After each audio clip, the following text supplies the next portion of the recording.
Guys, good PM yan. Yan nyo guys, yung bike ko guys, halos naapawan na yung gulong. Yan, inakay ko na lang. Yan po yung dadaanan ko. Yan. Ayan. Nagmistulang dagat na. Oh. Yan guys, oh. Oh. Yan guys, yung pinanggalingan ko. Grabe, tubig. Napakalalim. Pinakay ko na lang yung bike ko. Kasi grabe, sobrang lalim talaga. Napakabigat padyakan. Yan. Kalahating oras sobra yung lakaran.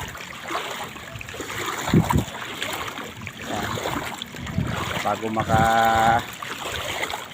makarating sa mababaw at pwede nang sakyan yung bike. Yan, grabe. Ito yung resulta guys ng mga ilang araw. Yan, tatlong araw at kalahati na ulan. Ito po yung resulta dito sa Kalumpit, Bulacan. Yes.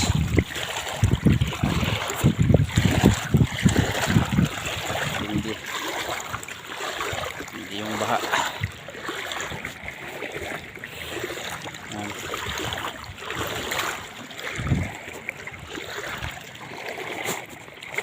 Orasan ko kung ilang minuto hanggang makarating ako dun sa walang tubig, walang baha. Grabe.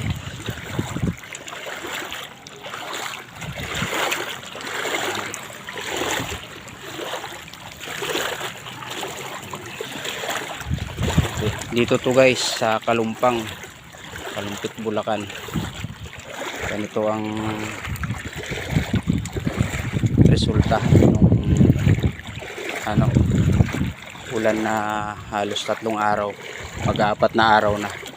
Ngayon medyo madilim na naman yung kalangitan. Ayan.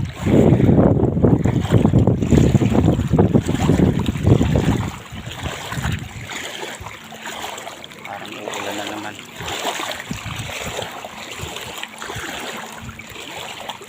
Saan kung makikita nyo guys halos maapawan na yung gulong.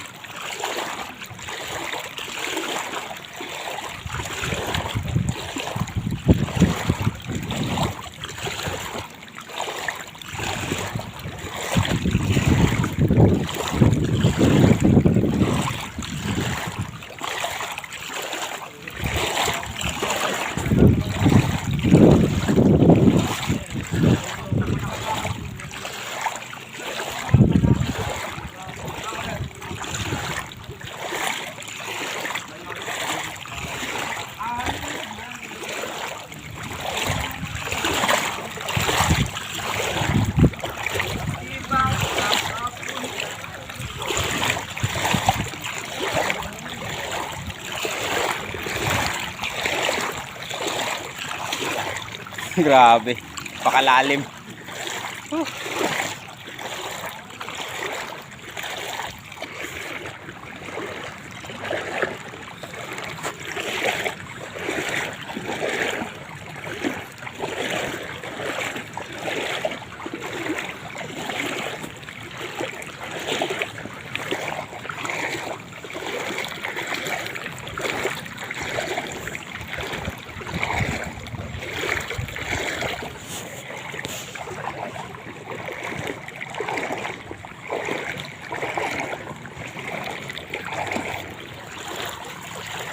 Guys, so makikita nyo matangkad pa yan sa akin, pero ayan yung kalim ng tubig. Grabe. Guys, so nilagyan na nila ng palatandaan na hindi na pwedeng pasukin ng mga 4 wheels at saka tricycle kasi malalim na. Yan, lagyan nila sa gitna ng kalsada.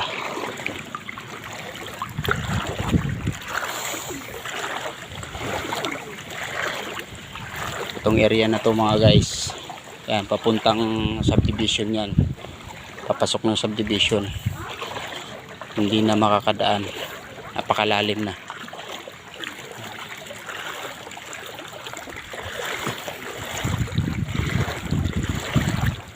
Guys, so, nakasalukong ako.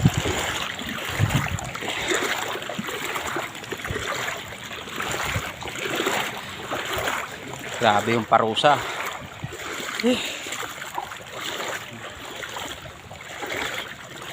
So kung mapapansin nyo, gabi na.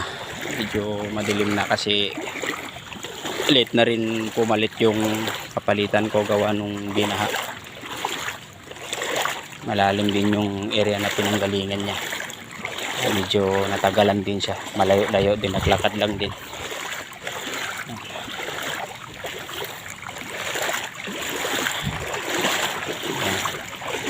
Yan dito guys, so puro halamanan yan. Puro halamanan yan, nakaangat na lahat kasi inaanod na yung halaman nila. Inaanod na ng baha yung iba. Hindi na nila naisalba. Yan, nakita nyo. Nagmistulang dagat. Yan. Ito talaga. Pakalalim. Yan, sinabi na ako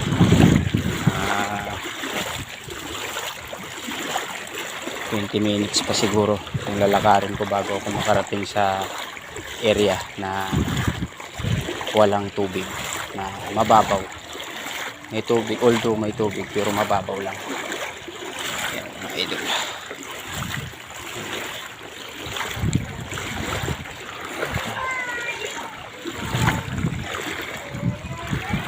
Oh, happy pa rin si Bibi kahit bumaha na.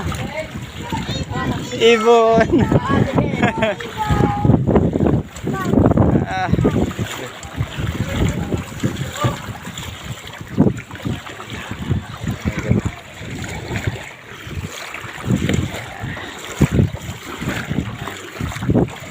Mapapansin nyo po yan, talahiban po lahat yan. Yan, talahiban. Ito kalsada. Ito kalsada. Napakalalim. Yan. Yan. Palalim tubig. Yan na. Gabi na talaga.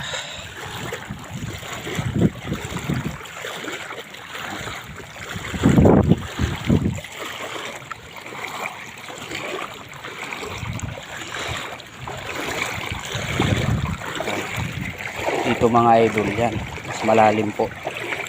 Yan. Abot mo yung yung gulong niya parang na hindi na lagpas na. Tago na yung gulong ng bisikleta kasi sobrang lalim.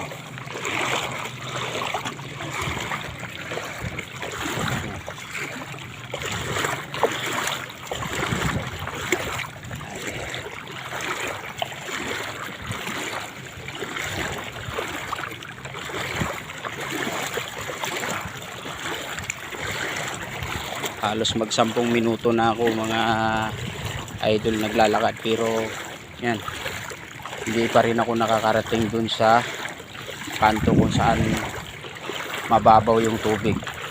Hindi ko alam kung may madadaanan pa akong mababaw kasi kaninang umaga naglakad din ako. Inakay ko lang din yung bike ko kasi may tubig na talaga. Ngayon lalong lumalim. Yan. Lalong lumalim ngayon kasi maghapon pa yung ulan.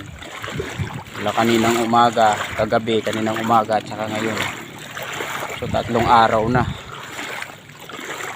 Bukas pag umulan pa to mamayang gabi hanggang bukas ng umaga, pang-4 na araw na yung ulan dito sa Bulacan.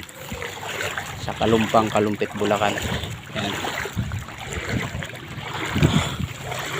Grabe. Nakakapagod na. Nakakapagod na guys. Oh. Pagod na magbalanse nung bisikleta kasi talagang malalim yung ano, yung tubig. Talagang ano, kailangan akayin. Yan.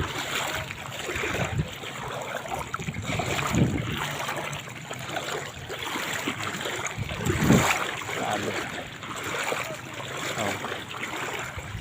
Yung mga motor na ano na nagtangkang lumusong, bumabalik po sila. Bumabalik sila guys. Yan, kung makikita nyo guys, yan, yung ilaw na yun, intersection na po yun. Yan, intersection na po yan, kanto na po yan, tawiran dito sa ano, sa Lungos.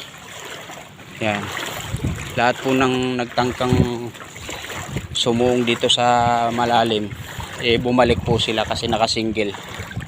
Kahit 4 wheels po, hirap na po dito kasi aabutin na yung makina. Yan, maliban lang sa mga Hilux at saka ano, Hilux at saka Montero kasi matataas po yun. Pero yung mga Honda Civic, yung mga Kia, yan, mga mabababa po yun, mababa na sasakyan, kaya hindi ubra dito dahil sa sobrang lalim. Yan.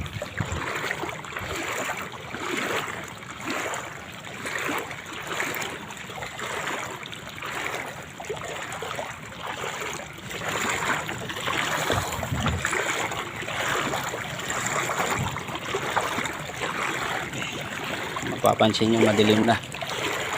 Inabot na ako ng halos 20 minutes sa paglalakad bago ako makarating dun sa area na wala nang ano, wala nang malalim na tubig.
Bahay po yan. Mataas na po yung bahay nila, yung flooring, pero inaabot pa rin.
So mga guys, may tendency pa na tataas pa tong tubig kasi yung apat na dam nagpakawala ng tubig. So hindi pa po sila tapos magpakawala ng tubig, kaya ganito yung sitwasyon dito sa Bulacan. So grabe. Ayan. No? Pagkatapos ng mahigit 17 minutes na paglalakad, ito na guys.